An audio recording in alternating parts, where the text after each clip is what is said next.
छोड़ा हुआ है, नया तीर जो उन्होंने छोड़ा है, ये कितना ज़्यादा घातक होता है एनडीए के लिए, महागठबंधन के लिए, नीतीश कुमार के लिए व्यक्तिगत रूप से, ये किसके लिए फायदा और किसके लिए घाटा करता है, जिसमें समाधान करने चले हैं। और दूसरी तरफ ये नमन किस बात का करने चले हैं, ये अब थोड़ा समझने वाली बात होगी जब यात्रा शुरू होगी। मेरी बात हो रही थी ठाकुर धर्मेंद्र से।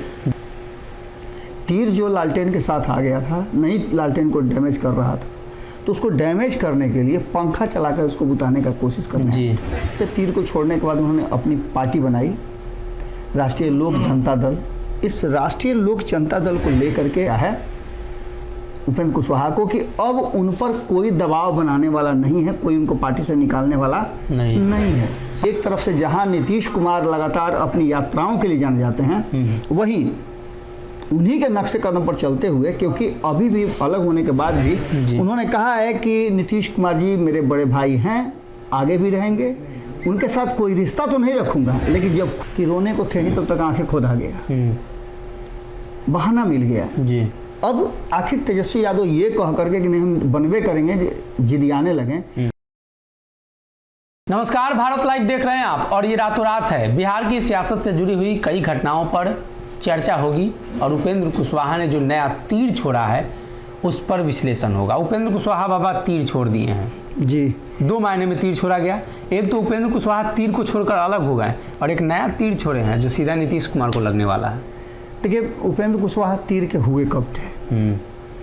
पंखे में थे लटके हुए। कल भी हम इस बात को सुने, आप लोग इंटरव्यू कर रहे थे, तो दोनों ही पक्ष के लोग वहाँ मौजूद थे, दोनों पक्षों से आप लोगों ने अपनी अपनी बात रखवाई। दरअसल उपेंद्र कुशवाहा तीर जो लालटेन के साथ आ गया था, नई लालटेन को डैमेज कर रहा था, तो उसको डैमेज करने के लिए पंखा चलाकर उसको बुताने का कोशिश करना है, लेकिन अंततः उनका पंखा भी कामयाब नहीं हुआ। और एक बात तो जरूर हुई कि तीर छोड़ करके उन्होंने बिहार की राजनीति में एक नया चर्चा का विषय जरूर छेड़ दिया है जी। लेकिन खैर, ये तो पुरानी बातें हो गई। अब नई बात यह है कि जिस तरह से तीर को छोड़ने के बाद उन्होंने अपनी पार्टी बनाई, राष्ट्रीय लोक जनता दल। इस राष्ट्रीय लोक जनता दल को लेकर के जो चेहरे नजर आए हैं, इसमें बहुत बड़े बड़े चेहरे नहीं हैं, पुराने चेहरे। और इसका फायदा मिलना क्या है उपेंद्र कुशवाहा को कि अब उन पर कोई दबाव बनाने वाला नहीं है, कोई उनको पार्टी से निकालने वाला नहीं है। पार्टी के अपना मालिक, बिल्कुल अपना मालिक खुद हो गए हैं, जो कहेंगे जैसे कहेंगे होगा। आगे ये भी संभावना व्यक्त की जा रही है और बहुत लोग इस उम्मीद में उनके साथ आगे भी चलेंगे कि भारतीय जनता पार्टी के साथ इनका एग्रीमेंट होगा और भारतीय जनता पार्टी के साथ चलने से, उस गठबंधन में होने से लोगों को फायदा मिलेगा जी। आने वाला समय क्या करेगा वो तो अलग बात है, लेकिन एक तरफ से जहां नीतीश कुमार लगातार अपनी यात्राओं के लिए जाने जाते हैं, वहीं उन्हीं के नक्शे कदम पर चलते हुए, क्योंकि अभी भी अलग होने के बाद भी उन्होंने कहा है कि नीतीश कुमार जी मेरे बड़े भाई हैं, आगे भी रहेंगे, उनके साथ कोई रिश्ता तो नहीं रखूंगा, लेकिन जब खून की जरूरत होगी तो खून दूंगा। लेकिन इन सब बातों को लेकर के जिस तरह से वो भितिहरवा से अपना यात्रा का प्रारंभ कर रहे हैं, और ये यात्रा का उन्होंने नमन यात्रा नाम दिया है, अब देखना दिलचस्प होगा कि एक तरफ नीतीश कुमार की यात्रा जिसमें समाधान करने चले हैं, और दूसरी तरफ ये नमन किस बात का करने चले हैं, ये अब थोड़ा समझने वाली बात होगी जब यात्रा शुरू होगी। मेरी बात हो रही थी ठाकुर धर्मेंद्र से जी, जो कि वहाँ पहुँच चुके हैं, वहाँ तैयारियाँ भी शुरू हो चुकी हैं और संभवतः 27 तारीख को उनकी यात्रा शुरू होगी। उस यात्रा को लेकर के और कई लोगों से हमारी बातचीत हुई है, पूरी तैयारी हो चुकी है और इस यात्रा के माध्यम से जानकारी ये मिली है कि जहानाबाद में ये यात्रा समाप्त होगी। इसमें जो महापुरुष हैं उनको नमन किया जाएगा और आगे की रणनीति बनाई जाएगी जी। बिहार में यात्रा की जो स्थिति आप देख ही रहे हैं, अब इससे कितना ज़्यादा ये तीर जो उनका छोड़ा हुआ है, नया तीर जो उन्होंने छोड़ा है, ये कितना ज़्यादा घातक होता है एनडीए के लिए, महागठबंधन के लिए, नीतीश कुमार के लिए व्यक्तिगत रूप से, ये किसके लिए फायदा और किसके लिए घाटा करता है, ये देखना दिलचस्प होगा। तेजस्वी यादव एक बार फिर से नीतीश के लिए कुर्बानी दे चुके हैं। उन्होंने कहा कि हमें हड़बड़ी नहीं है सीएम बनने की, लेकिन उनके नेता को तो हड़बड़ी है तेजस्वी को सीएम बनाने की। एक बात आप सुने होंगे, हमारे यहाँ भी सब लोग के यहाँ बड़े बुजुर्ग कहते हैं कि रोने को थे ही तब तक आंखें खोदा गया, बहाना मिल गया जी। अब आखिर तेजस्वी यादव ये कह करके कि नहीं हम बनवे करेंगे, जिदियाने लगे। आपको याद होगा सनी, आपके साथ खबर करते हुए मैंने कहा था कि फुसला दिए हैं नीतीश कुमार, बहला दिए हैं। और इस फुसलाने में कहीं ना कहीं नीतीश कुमार के फुसलाने वाले लोग जो हैं अक्सर या तो उनसे बहुत दूर हो जाते हैं या किसी काम कर रहते ही नहीं जी। लंबी लाइन लगी हुई है, उस लाइन में आप देख लीजिए। उपेंद्र कुशवाहा तो हाल फिलहाल में उनके फुसलाने पर आए थे और नहीं जब पूरा हुआ तो गए। नीतीश कुमार का उन्होंने क्या ले लिया? नीतीश कुमार मुख्यमंत्री की कुर्सी से हट गए क्या? नहीं, अभी तो नहीं हटे। इससे पहले भी आपने देखा होगा कि 2013 में जब भारतीय जनता पार्टी इनका बात नहीं मानी, अलग हो गए थे, क्या मुख्यमंत्री की कुर्सी इनकी चली गई क्या? मुख्यमंत्री कुर्सी पर तो रहते हैं। ऐसी स्थिति में आप समझ लिए कि तेजस्वी यादव को ये पता है कि अगर कुर्बानी नहीं देंगे तो सरकारें से कुर्बान हो जाना पड़ेगा, तेजस्वी की कुर्बानी हो जाएगी। क्योंकि तेजस्वी यादव, अच्छा एक और सबसे बड़ी बात है, नीतीश कुमार की पार्टी को तोड़ करके एक नया संगठन बनाने की, गठबंधन बनाने की और बार बार ये कहने की कि नीतीश कुमार को हटा करके तेजस्वी यादव को बना दिया जाएगा, इतने विधायक साथ में हैं। कहाँ कोई विधायक लाइन लगाए हुए है? ना तो आरसीपी सिंह ये कर पाए और ना ही उपेंद्र कुशवाहा कर पाए। अब आगे भी ऐसा कुछ में कोई नहीं करने वाला है जी। अगर नीतीश कुमार जी पूरी टीम के साथ जाएंगे तो भी लोग जाएंगे, नहीं जाएंगे तो लोग उनके साथ चाहे जिस परिस्थिति में हो रहने के लिए मजबूर हैं। ऐसी स्थिति में किसी भी हद तक जाकर के उनको कुर्बानी देने के सिवाय और कोई रास्ता नहीं था।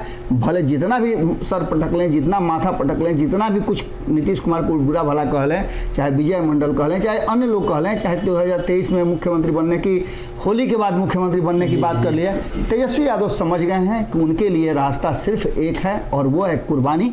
अगले चुनाव में 2024 और 25 में देखा जाएगा, जो होगा पासा पलटेगा या रहेगा, लेकिन तब तक मूड़ी गोद करके नीतीश कुमार के पीछे पीछे सत्ता का सुख भोगने का लगातार काम करना है। काम तो जो हो रहा है आपको देख ही रहे हैं जी। नीतीश की लगी लॉटरी और ललन सिंह की अटल प्रतिज्ञा दोनों एक ही है या अलग अलग चीजें हैं? देखिए, दोनों दो बातें हैं। पहली बात तो यह है कि नीतीश की लॉटरी, तो नीतीश की लॉटरी अक्सर लगती है लेकिन इस बार थोड़ा ज़्यादा लग गई है, क्योंकि हर बार जब गए हैं गठबंधन छोड़ करके या उनके टीम से लोग गए हैं तो कुछ लोग उनके साथ चले जाते थे। जैसे आपने देखा होगा आरसीपी सिंह आज से कुछ दिन पहले गए थे, करीब 6-7 महीना पहले गए थे जी। तो जब आरसीपी सिंह गए तो उनके साथ कुछ कोर टीम के मेंबर चले गए। जैसे उनके शिक्षा प्रकोष्ठ के जो अध्यक्ष थे कन्हैया सिंह, वो चले गए। अमित सिंह काफ़ी प्रखर हैं, वो चले गए। इसके अलावा करीब हम 50 लोगों को ऐसे जानते हैं जो नीतीश कुमार की टीम में हुआ करते थे और मुखर होकर के नीतीश कुमार के लिए वो अपनी बातें रखा करते थे। वो लोग उनके साथ गए थे तो निश्चित रूप से नीतीश कुमार को कुछ न कुछ, भले ही एक कनगोजर का टांगे टूटा था लेकिन टूटा था। उपेंद्र कुशवाहा के जाने से कोई उनके यहाँ से गया नहीं है, बल्कि उपेंद्र कुशवाहा के जाने से इनकी लॉटरी लगी है कि उपेंद्र कुशवाहा के कम से कम मैं 100 लोगों को ऐसा जानता हूँ जो लोग उपेंद्र कुशवाहा को छोड़ करके और नीतीश कुमार के साथ रह गए। ये फायदा, ये लॉटरी निश्चित रूप से लगी है और आने वाले समय में कई लोगों ने आपके साथ भी बातचीत के दौरान चैलेंज किया है कि उपेंद्र कुशवाहा यदि काराकट से खड़ा होते हैं तो उनको हराने के लिए सब कुछ मैदान में उतारा जाएगा। रहा सवाल ललन सिंह की अटल प्रतिज्ञा, तो ललन सिंह की अटल प्रतिज्ञा, ललन सिंह को कहते नहीं हैं कि मैंने आप कुछ और काम करने गए थे और कुछ और हो जाता है। ऐसा ही कुछ देखने को मिला कि ललन सिंह लगातार इस बात के लिए तैयारी कर रहे थे कि वो अपनी पार्टी के तरफ से उप मुख्यमंत्री बन जाए जब नीतीश कुमार आगे जाए। इसकी तैयारी में वो लगे हुए थे और तेजस्वी यादव के साथ एक गठजोड़, एक गठबंधन, एक बेहतर माहौल बनाने की कोशिश में लगे हुए थे। आपको ये भी पता होगा कि किस तरह से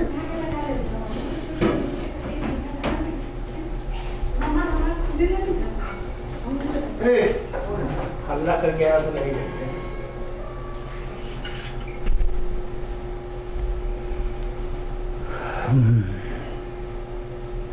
जिस तरह से ललन सिंह अपनी राह बना रहे थे, रास्ता बना रहे थे, उसमें अब उनके लिए एक और नया रास्ता आ गया है कि पूरी जदयू उनकी हो गई है। जदयू में अब कोई भी उनका प्रतिरोध करने वाला विरोधी नहीं रह गया है और जदयू के अध्यक्ष के नाते उन्होंने कई ऐसी बातें की है। एक तो पहला उन्होंने कहा है कि 2025 तक नीतीश कुमार कुर्सी से हटने वाले नहीं हैं। ये हमारी अटल प्रतिज्ञा है और नीतीश कुमार कुर्सी छोड़ेंगे भी नहीं। उनके साथ साथ उनको एक बड़ा बल मिला है जब उनके केसी त्यागी उनके ही पार्टी के वरिष्ठ नेता हैं, उन्होंने 2025 से 2030 तक का कर दिया है और ये काफ़ी बड़ा बल जो है ललन सिंह को मिला है। ऐसी स्थिति में ललन सिंह ने 2 प्रतिज्ञा की है। एक प्रतिज्ञा तो उन्होंने जैसे ही एनडीए से बाहर आए थे तो किया था कि बिहार में 40 सीट पर वो भारतीय जनता पार्टी को रोकेंगे।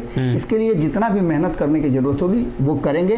25 तारीख को रैली भी है, देखना दिलचस्प होगा कि दोनों रैली, भाजपा और महागठबंधन की रैली में क्या विशेष होता है और दोनों की रैली में किस तरह की चीज़ें सामने निकल करके आती है। एक ये है और दूसरा ललन सिंह ने जिस तरह से बिहार में लोकसभा को लेकर के आने वाले विधानसभा से पहले उसकी तैयारी की बात की है और कहा है कि लोकसभा तय करेगा विधानसभा में क्या होगा वो, इसलिए अभी लोकसभा पर हमारा फोकस है। देखना ये भी दिलचस्प होगा कि उनकी प्रतिज्ञा कितना कामयाब होती है। लेकिन इतना तो मान के चलिए कि अब उनका प्रतिरोध करने वाला कोई नहीं है, उनकी प्रतिज्ञा को पूरा करने वाले लोग ही उनके साथ जुड़े हुए हैं।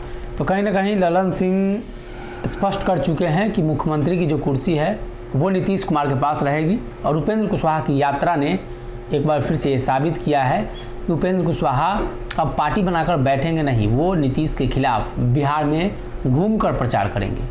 अगर ये वीडियो पसंद आई और वह बिहार के राजनीति और बिहारियत से सरोकार रखेनी तो सब्सक्राइब बटन दबा के चैनल के सब्सक्राइब कर ली। ओजे एगो घंटी बा, ओकरा बटन दबा देला से कुल सटीक और मारक खबर रुआ मुफ्त में मिल जाई। अगर रुआ पत्रकारिता के हमनी के नया प्रयोग में सहयोग कर चाहतानी तो ज्वाइन बटन दबा दी। पेटीएम नंबर नोट कर ली 9386816700। धन्यवाद।